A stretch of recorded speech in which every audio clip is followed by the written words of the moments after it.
Todavía en los oídos la música extraordinaria de la Misa Luba, bueno, y también naturalmente la de Weber, y la de Prokofiev, y la de Wolfgang Amadeus Mozart, y la de la música de Juan Sebastián Bach. La banda sonora de esta película es extraordinaria. En estos tiempos de ahora se hubiera editado un LP con el sonido, pero claro, estamos en el año 1964, es decir, hace casi 35 años. Cuando Pasolini rodaba esta película, los Beatles encabezaban las listas de éxitos con su música. Y yo creo que tanto Pasolini como los Beatles siguen siendo algo que tiene mucho que decir todavía a la gente de nuestro tiempo. Murió el actor alemán Peter Lorre, gran intérprete, entre otras, de M, el vampiro de Düsseldorf, y de Casablanca, y de tantas y tantas películas. Y también murió el escritor y periodista español Wenceslao Fernández Flores, uno de los hombres de mayor talento, de mayor ironía, sentido del humor que ha dado las letras en el siglo XX en España. Entre ustedes pueden recordar El bosque animado, que fue espléndidamente llevada al cine. España venció ese año a la Unión Soviética en el estadio, entonces se llamaba ya Santiago Bernabéu, pero yo creo que todos lo llamamos todavía Chamartín. Venció a la Unión Soviética 2-1 con un gol, faltando 7 u 8 minutos, bajo la lluvia, bajo el diluvio, todo el partido del delantero centro Marcelino, que entonces jugaba en el Zaragoza. Fue una ocasión naturalmente espectacular para que el régimen de se hiciera muy fuerte. Se pensaba que este partido nunca iba a haber ocurrido. Otra vez España en el año 60 tuvo que renunciar porque nos había tocado el sorteo con la Unión Soviética. Entonces el gobierno español habló con la Federación Española de Fútbol y dijo que no, que se acabó. Y este año ya en España, donde se celebraba el Campeonato Europeo, y bueno, pues en eso tuvo suerte, porque después de oír aquellos himnos, que era una cosa desconocida, en un silencio sepulcral, pues Franco pudo levantar la copa de campeones. El crítico, novelista, traductor Rafael Cansino Sansens, una de las personas que más ha influido en ese gran hechicero de las palabras que fue Jorge Luis Borges. Bueno, esta es importantísima. La inglesa Mary Quant revoluciona la moda, ni más ni menos que la minifalda, que yo creo que es uno de los más grandes inventos de la historia de la humanidad. Yo creo que junto con la aspirina, el microondas, el nolotil, en fin, es de los...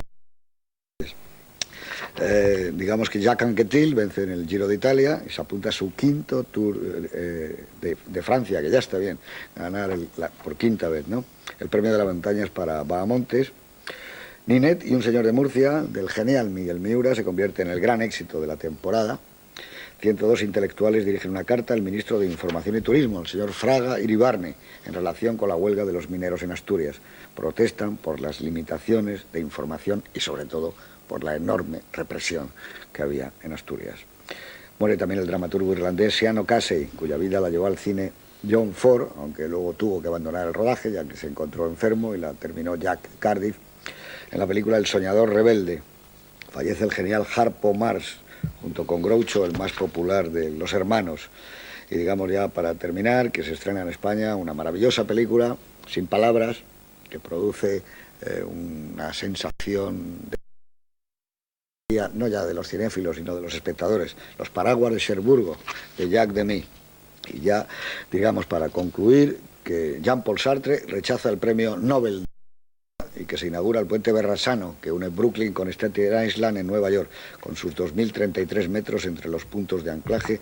Es el mayor puente colgante del mundo. Todos los que van a Nueva York pueden verlo. Realmente es una verdadera maravilla. Hay carreras entre a quién le gusta más o el puente del Golden Gate de San Francisco. Y ya, si os parece, sin más, vamos a hablar de esta fascinante película, que ya empieza con un plano, como tú decías, deslumbrante, ¿no? Sí. Y un contraplano de... Sí. De lo que siempre hemos pensado de chavales. ¿Qué diría San José cuando llega a su casa y se encuentra a la Virgen embarazada? Solo mira, ¿sí? Solo mira. Eso sí que es tolerancia, lo que hay en esa mirada, ¿eh? Sí. Porque era un hombre muy tolerante, Pasolini. Perdón, pero no solo mira, es que mira como el carpintero. Es decir, solo es de confianza, lo voy a encargar para una chapuza el domingo por la mañana. Además mira con ojo de buen cubero. Es decir, a mí me parece que la elección de las caras, de las jetas, como decimos en el argot, es absolutamente maravillosa, ¿no? Y cómo es esa Virgen María, que bueno, tenía 15 años, efectivamente es una niña. Le hablaremos de la Mater Dolorosa incorporada por la madre de Pasolini. Que es impresionante, esos planos de la madre. Sí, son fantásticos. Es una auténtica Mater Dolorosa, sin necesidad de los 7 cuchillos que le atraviesan el corazón. Y además es un poco la madre de todas las madres, es nuestra madre también, ¿no? Es decir, tiene fueros de representación de todas las madres ante el dolor de la crucifixión, que por cierto era terriblemente dolorosa, por eso los romanos la llevaban a las colonias, terriblemente dolorosa e infamante, ¿no? Hay un momento en la película, nosotros, cuando se ha hablado mucho de si Pierpaolo Pasolini rodaba, no rodaba, tenía preocupación estética, digamos, de narrador. Hay un momento cuando Juan el Bautista vierte sobre la cabeza, que hay un primer plano y se ve el torrente del río por debajo y la cámara se eleva hacia arriba, se oye en off la voz, se pone de Dios. Es un momento impresionante de cine. Ahí es donde estaba eso que tú decías que luego hablaríamos, por ejemplo, eso es Dreyer, ese momento es una gran inspiración dreyeriana, ¿no? Yo me pido, si con el permiso de Juan, ya que ha salido Dreyer bastantes veces en la presentación de hace unas horas, está Dreyer mucho más presente en Pasolini que Rossellini. Mucho más presente. Es decir, la manera de contar a través de planos superpuestos y de la escasez de movimientos de cámaras, aunque están muy bien hechos en Pasolini. Es decir, el no, quizá por torpeza, quizá deliberadamente, como decía Juan Antonio, no lo sabemos, pero yo creo que el modelo, aparte de otros muchos, Murnau, etc., es el Dreyer de Juana de Arco. Esa especie de exploración hasta lo exhausto de los rostros de la protagonista y de todos los inquisidores, eso es un poco lo que hace, quizá con menos dramatismo, y habría que pensarlo, Pasolini en el Evangelio. Rossellini, por supuesto, que está a la base, porque claro, el Francesco Grullare de Dios, aparte de ser una obra absolutamente magistral, quizá de las 2 o 3 mejores que yo prefiero de Rossellini, pero tenía un tono Rossellini ciertamente ascético, ciertamente pobre, pero jovial. Rossellini era un hombre menos torturado.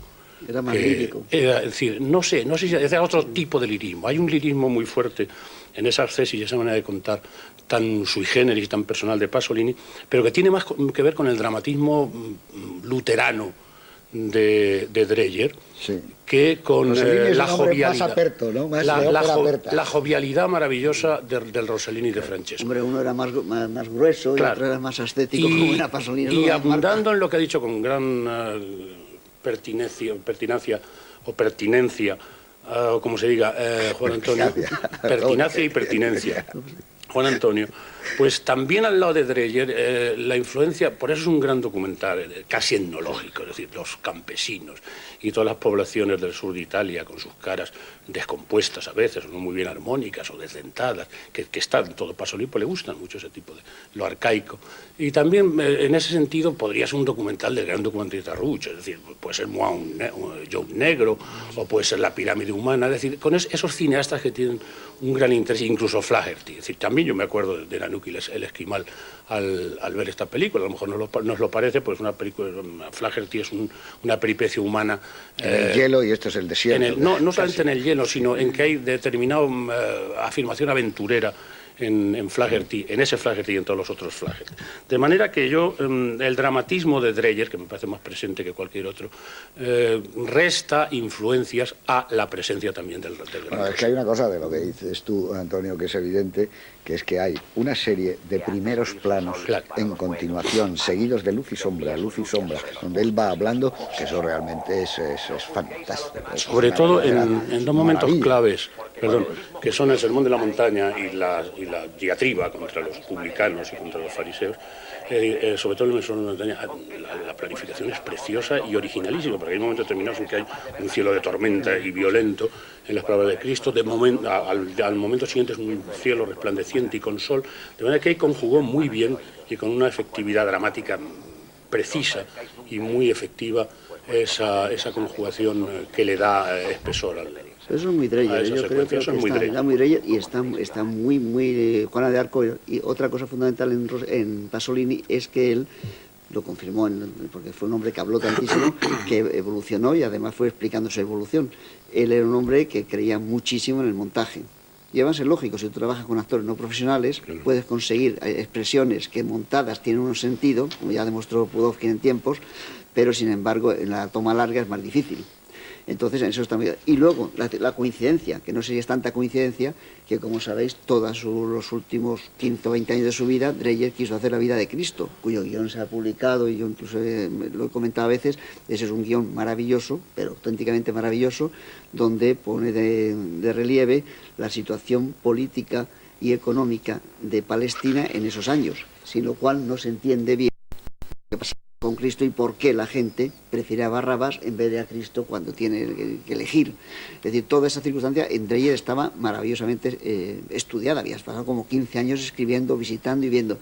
Luego Pasolini tiene una trascendental, que es, como has dicho, Juan Antonio, rehuir Palestina, rehuir todo lo que Israel, lo que era Israel y demás, lo que podía. Una parte que el turismo y una serie de circunstancias durante 2000 años han ido cambiando, y refugiarse en un lugar que tiene la equivalencia física. La equivalencia física, por eso también eligen los actores y en todo. La equivalencia física consiste en buscar en Italia, sobre todo en la parte sur de Italia, hacia la parte hacia el Adriático, los lugares en Puglia, en Calabria, en lugares donde esa pobreza ancestral, esos tipos de desdentados, ese raquitismo de la gente que no está bien alimentada, esas casas que son como cuevas, todo eso lo encuentra ahí y dice, esto es lo que yo estoy buscando.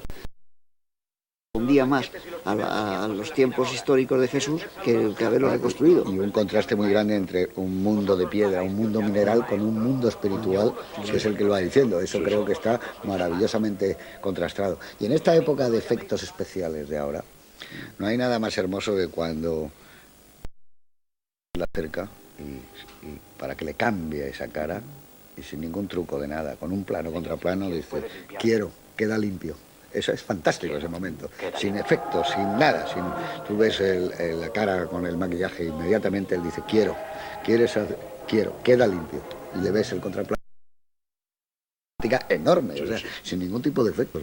Ya digamos el arranque de la secuencia con esa torre, el lazareto, con los enfermos, los leprosos allí dando alaridos, y que sale con esa lepra leonina, con esa protuberancia, ¿no? De hombre elefante, casi parece. Sí. A mí me parece absolutamente maravilloso. Si os parece, me gustaría abrir, si no tenéis inconveniente, y no centrarnos o comparar con hay que etapas decir antes de anteriores. nada, quizá mucha gente no lo sabe, que el actor protagonista de esta película es español, Enrique Irazoqui, que es el que encarna el papel de Jesucristo, un actor evidentemente le costó un año encontrarlo, porque tuvo todo tipo de opciones. Como por ejemplo José lo hace, es un abogado que es hermano de, creo, que era la compañera o la esposa de Alberto Moravia, que es un gran amigo de Pasolini. Entonces ese José, no sé, pues el un camionero, es decir, que esa... Pero Natalia Ginsburg.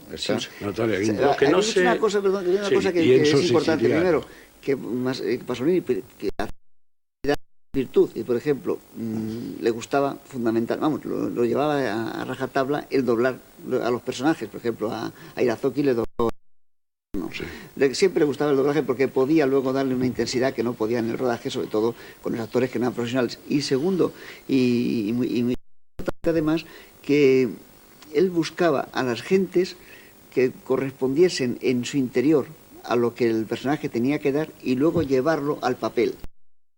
Enorme, que eso sí no se espera de Pasolini, y sobre todo de ese tipo de cine, que respetaba al máximo el texto escrito. La exigencia italiana, la he visto 2 o 3 veces, el doblaje, aquí lo dobla Simón Ramírez, y es muy parecido a como era el doblaje que hizo Enrique. Ese tono colérico lo tiene también la versión original, ese tono a veces absolutamente de cólera, eso lo tiene. Bueno, ¿qué es lo que iba a hacer? Lo que no sé si se sabe, una anécdota, que en la elección del protagonista, que por supuesto le dio muchas vueltas Pasolini, pensó, y me imagino que a lo mejor se puso en contacto con él, en el poeta Shevchenko, en Eugenio Shevchenko. Sí, en el ruso.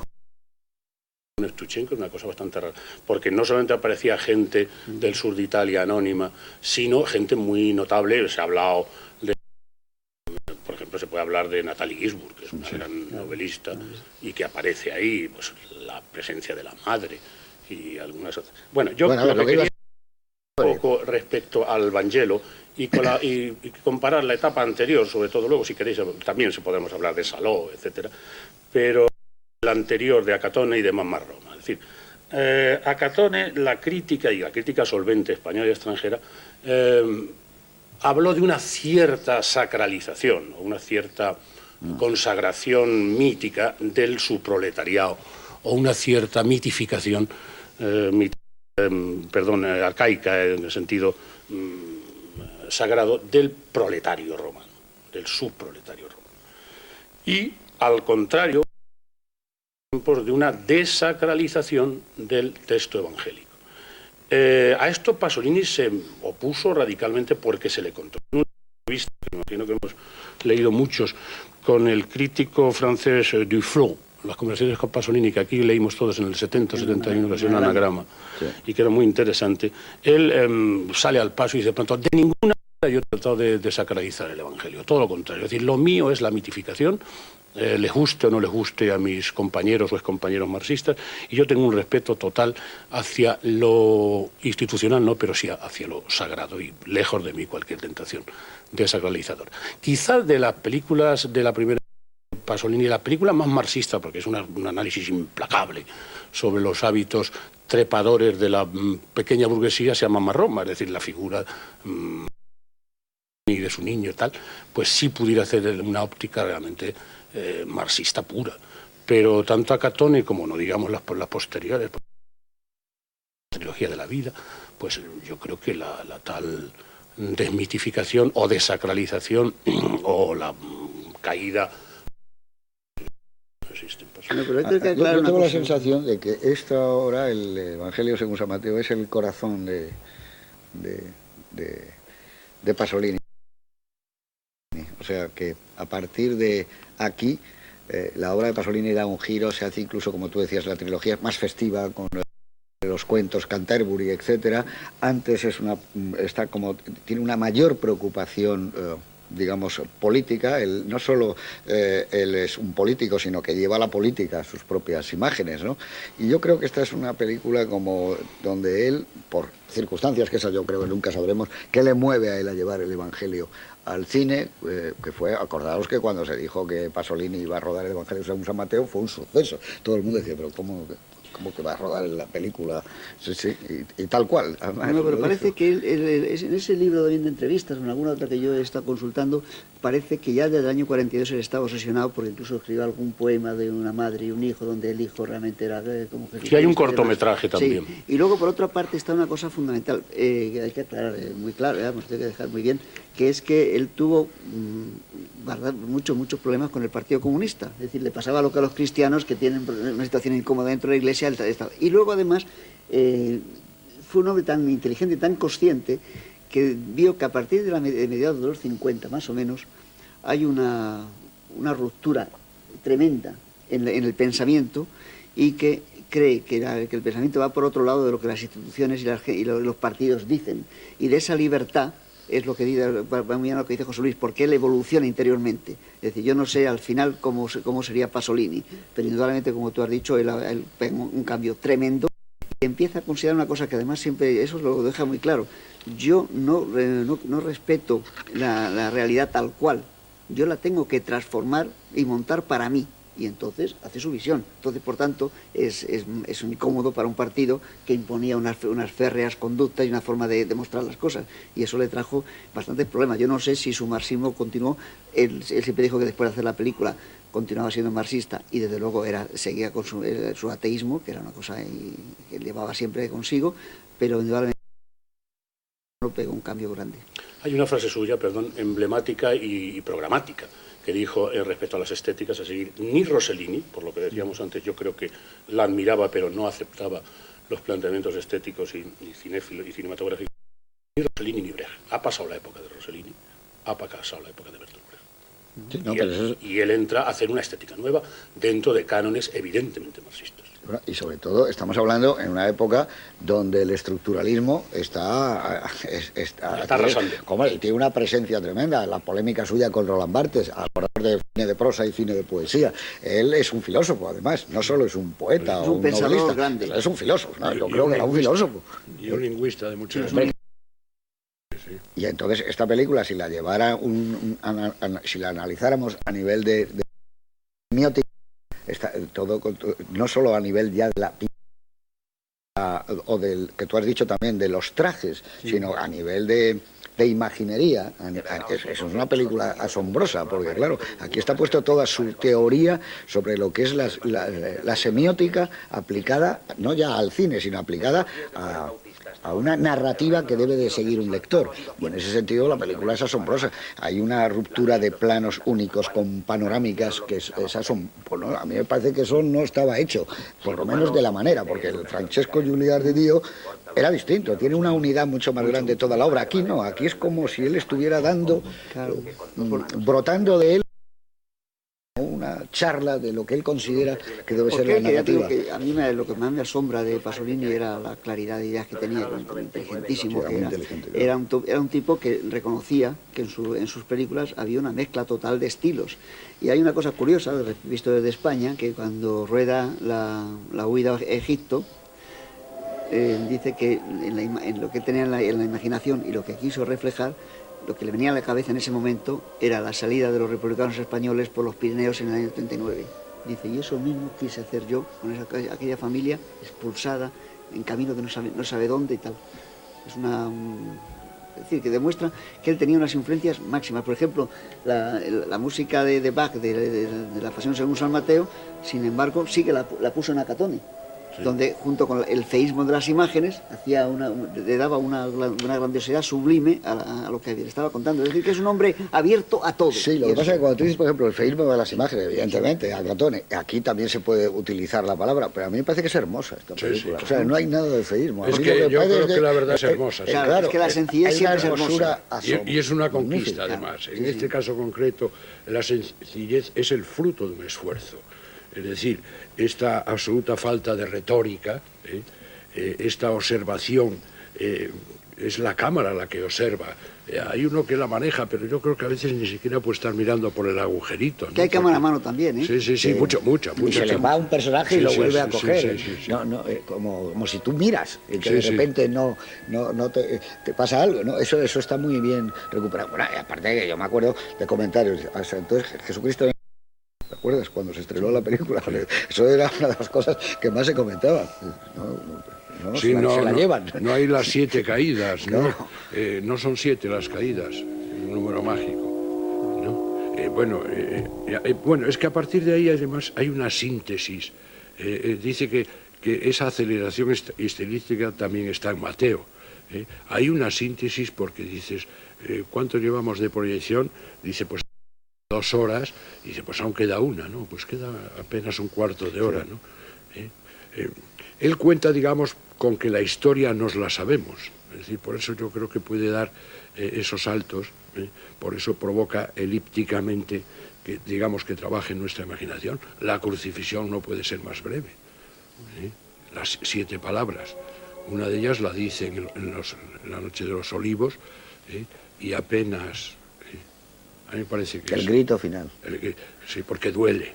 Es decir, eso es verdaderamente tremebundo porque duele mucho, ¿no? Esa es la figura humana de Cristo. Es decir, el momento, por supuesto, era hijo de Dios según la tradición cristiana, pero era un hombre. Y el momento más trágico es esa soledad cuando, según el evangelista, sudó sangre. Es decir, porque con su videncia, según también, pues sabía lo que le esperaba, y sabía que la crucifixión, como tú, José Luis, has dicho antes, era vejatoria y cruel y dolorosísima. Yo, una cosa más, recapitulando los tratamientos semiológicos o semióticos de los cuales yo no soy muy partidario, la verdad sea dicha. Pero él sí, ¿eh? Sí. Él lo defendía. En la última monografía que acaba de salir, bueno, es este verano, cosas así, en una de las colecciones de cine que tenemos nosotros en España, a cargo de un teórico de la lengua y de la lingüística como Marinello, un italiano, dice una cosa muy sagaz. Dice que en el Evangelio lo que trató de hacer, y voy a citar literalmente, es reproducir, Pasolini, el acontecimiento audiovisual de la palabra, del verbo. Y esto es importante primero por el contrapunto inteligentísimo que hay entre la voz en off y las pautadas, tampoco muy abundantes porque no te ahoga con los diálogos de Pasolini, porque valora mucho los silencios, como se ha dicho antes.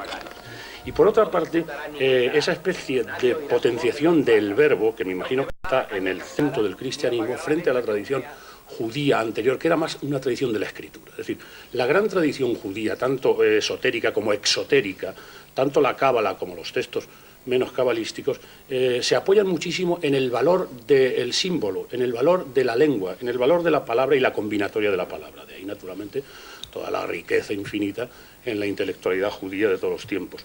Aquí, en el cristianismo, lo que se potencia es el verbo. Es decir, Cristo habla, Cristo no escribe, escriben los otros. Cristo dibujó el célebre pez y poco más. No, claro, pero no se tiene constancia. De manera que esa especie de tratamiento audiovisual de lo verbal, o sea, en el sentido fuerte de la palabra, del verbo con mayúscula, a mí me parece uno de los grandes.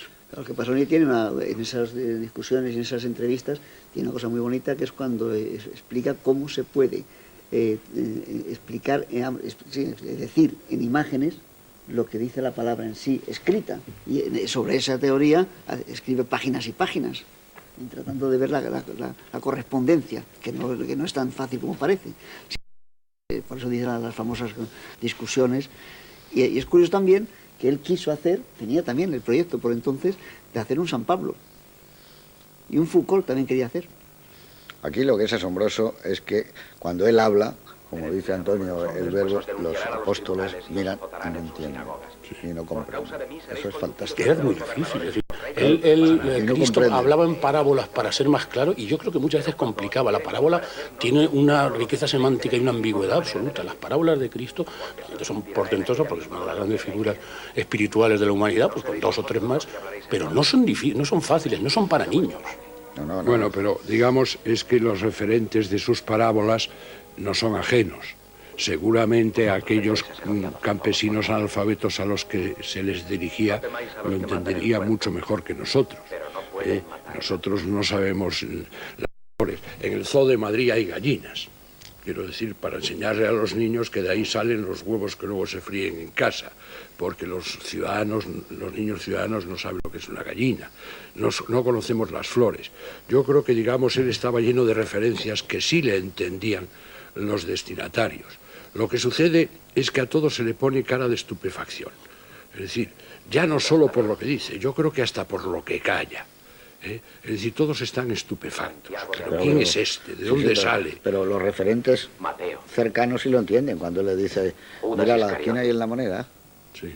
¿Quién está en la moneda? ¿Qué fue? César. Claro, César. Eso es prodigioso. Eso sí que es una de las frases... Todo es prodigioso. Aparte de la película, esa es una de las frases claves en la historia. Pero está muy bien que le diga, enséñame una moneda y la saque y le haga así. ¿Qué estás viendo? Es decir, porque nunca no habían contado así. Estaba, digamos, montado al aire, sin la expresión gráfica de la moneda, que no la llegamos a ver. Pero él habla mucho de ovejas y de pastores y de padres y de hijos. Yo creo que esos referentes eran perfectamente asimilables por aquellos que le escuchaban. Los elementos figurativos, pero los elementos simbólicos de la palabra, de la parábola y de la fábula, estos eran difíciles de atrapar. Llega del verbo, porque claro, es un momento determinado de la película, pero si este es el hijo del carpintero, es decir, no ha tenido una enseñanza, no ha tenido una escolarización, no ha tenido nada. ¿Cómo habla así? Eso es lo que te sorprende a todos los vecinos. Que es la incógnita. Él no entra en esas épocas oscuras donde qué pasa en la vida de este hombre para adquirir esos conocimientos, donde ha estado para tener esos conocimientos hasta los 30 años, desde niño hasta la filosofía, tenía unos conocimientos enormes. Yo creo que para su época más que conocimientos, pero tenían unas sabidurías secretas enormes. Ya se ha hablado naturalmente de la época oscura de Cristo, de su aprendizaje con los esenios, donde tenía sectas. De manera que, bueno, con una mentalidad agnóstica, que esa es la mía, pues el andar por las aguas o las curaciones determinadas curaciones y milagros pues son explicables a través de poderes taumatúrgicos, evidentemente. Lo que ya son palabras mayores es la resurrección de Lázaro y la propia resurrección de Cristo. Por eso San Pablo dice en un momento determinado, con gran sagacidad, seguramente el que da el segundo giro en el cristianismo, sin duda, San Pablo dice de pronto, si Cristo nos resucitó, nuestra fe es en vano. Es decir, el punto de toque es si Cristo resucitó. En cambio aquí no se ve. Aquí no se ve. Claro, porque él no cree que es el Hijo de Dios. Pero es que no es una película paulina, es una película evangélica. Pero que Pasolini no cree en eso, que es en Jesucristo, claro, un hombre excepcional. Él lo dice. Claro, yo no puedo creer que este hombre fuera hijo de Dios. Por eso él hace que llega al sepulcro, está vacío, nunca lo ves, nunca ves el que haya podido obtener. Lo que pasa es que, digamos, viene un crescendo jubiloso de la misa luba, que no solo es lo que vemos, es también lo oímos. A mí me parece que hay una sugerencia de resurrección.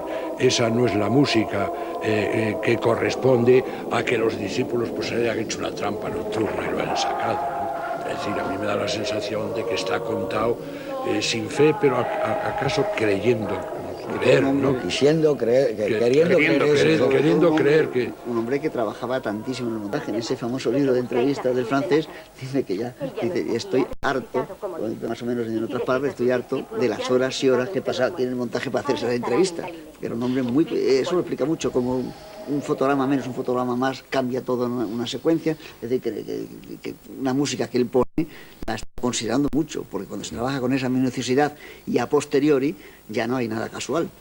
Hay algo que a mí siempre me ha seducido mucho de esta película, y es, por ejemplo, los planos que hace del desierto no son iguales con sol que sin sol, y se ve el sol irse o el sol llegar. Eso está esperado, coger el día y entonces el sol de repente empieza a iluminar ese campo a la vez.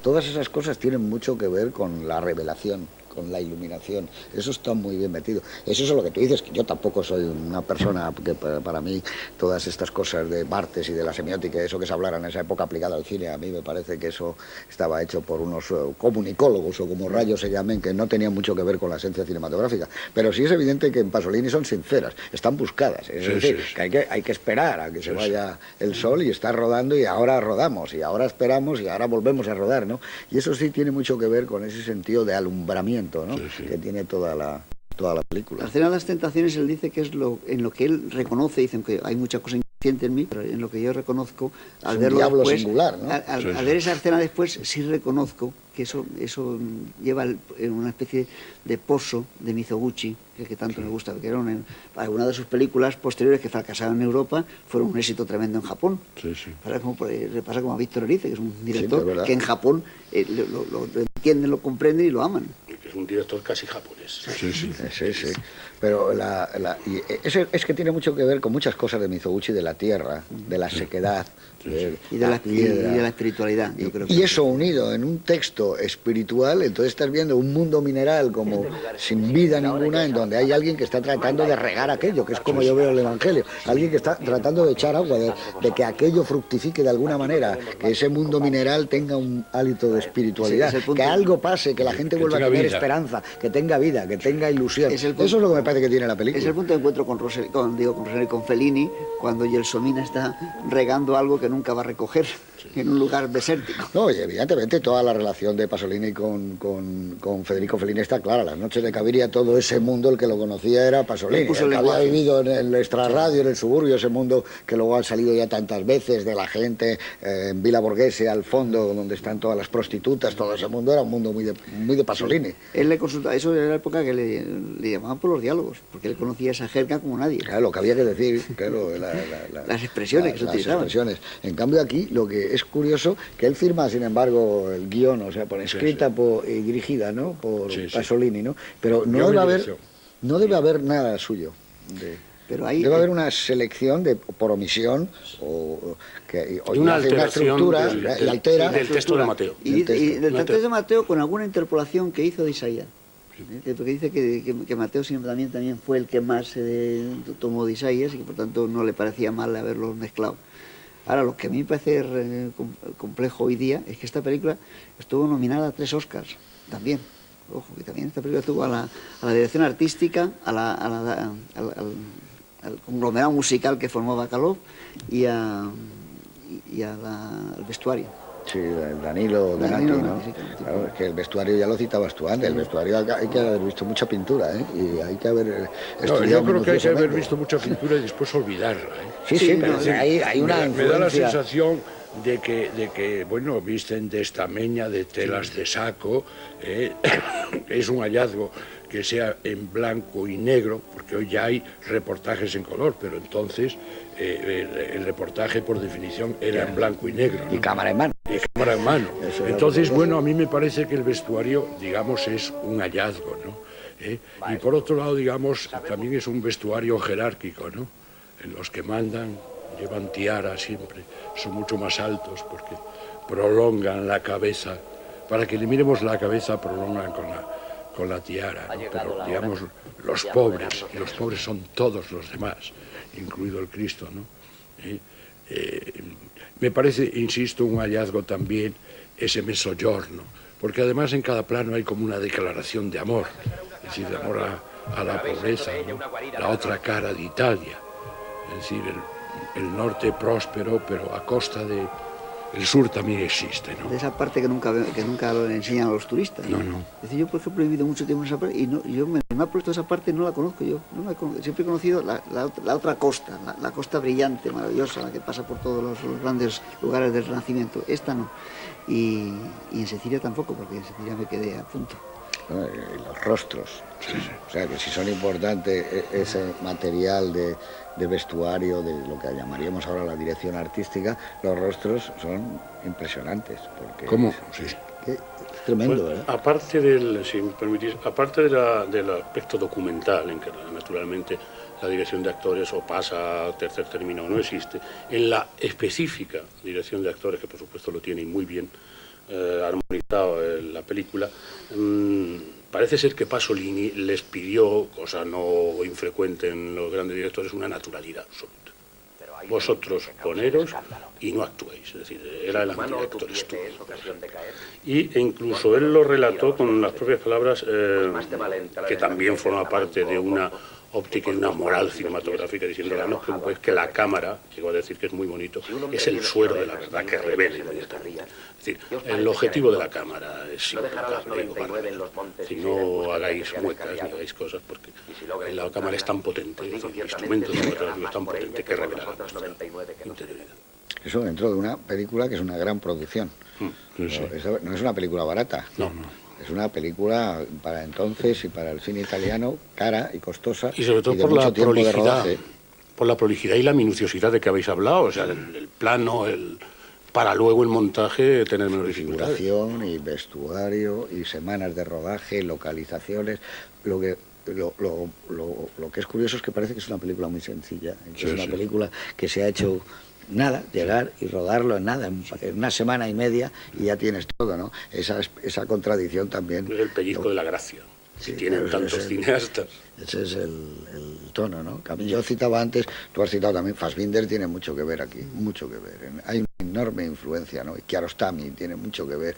Lo que pasa es que Kiarostami son películas que a lo mejor las vemos en color, ¿no? Sí. Y entonces el pedregal, el desierto, el polvo te lo cambia, pero esto sería lo mismo, ¿no? Son esas películas que se hacen en Irán, de la Maji Majidi, tienen mucho que ver con esto, el riachuelo, los niños, es una...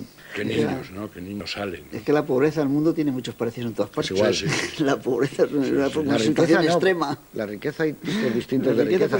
Pero la pobreza, como es lo esencial, no hay un paso atrás ya. Es la misma. Ahora, yo creo que él no hace la película con vocación de pobreza, porque la película lo que tiene es hermosura. A mí me parece que es una película de una gran hermosura, ¿no? De una gran belleza, que te sientes a verla y dices, oye, esto a mí me conmueve, me llena. Me parece que hay alguien que está escarbando en temas muy, muy importantes. A lo largo del día, de la semana, de los meses, tú nunca te planteas estas cosas ni las ves desde ese punto de vista. Y de repente alguien como Pasolini te dice, siéntate a ti, que te voy a contar algo que tú se supone que lo tienes muy sabido desde niño, desde el colegio, no era así. Él decía de los católicos, de la institución eclesiástica y digamos de la mayoría silenciosa de los católicos, y yo no sé cómo protestan respecto a tratamientos del Evangelio, supuesto que ellos no leen el Evangelio. Y es cierto, en la tradición católica no se leen las Escrituras. Es que si aplicáramos lo que se dice aquí, es de una hermosura. Claro. Es de una hermosura lo que se dice aquí. Que el comportamiento sería distinto. Es decir, no la soledad en que está metido más o menos el mundo de hoy se rompería por los aires. La pobreza también. La solidaridad, la lealtad, la tolerancia. Esto que no son más que palabras, aquí no son palabras. Imagínate esa idea que él tenía, que me parece extraordinaria, y fue una consistencia, y se la cargaron, de que había enormes puntos de coincidencia entre un cristiano auténtico y un marxista auténtico. Claro. Eso habría hecho volar por los aires la sociedad de consumo y está todo ahí por haber. Claro. Bueno, ¿cuál sería el plano que más te gusta de esta película?